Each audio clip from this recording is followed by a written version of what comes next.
Il est passé d'un bon policier à un danger pour la ville. Chers amis, je vous raconte tout. David est un bon flic. Respecté, gentil, toujours juste.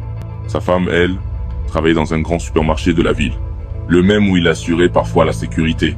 Ce jour-là, c'était Black Friday. Dans un supermarché. Là où personne ne s'attend à mourir, les promos. Très tôt le matin, une énorme foule s'entasse devant l'entrée. Impatient, nerveux, agressif. La sécurité tente de garder le contrôle. Mais plus les minutes passent, plus la tension monte. À l'intérieur, les employés s'activent. Mais dehors, un groupe d'étudiants grille la file d'attente et force l'entrée. La foule voit ça. Et là, tout explose. La porte d'entrée cède. Un raz-de-marée humain entre en furie. Les gens hurlent, se bousculent, piétinant.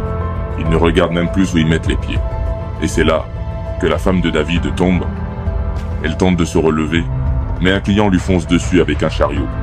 Elle ne se relève plus. David voit tout. Impuissant, son cœur se brise sur place. Quelques jours passent, David ne parle plus, ne dort plus. Il n'a plus foi en la justice. Alors, il décide de se faire sa propre justice. Chaque nuit, il sort silencieux et dans l'ombre, il traque. Il élimine ceux qu'il juge responsables.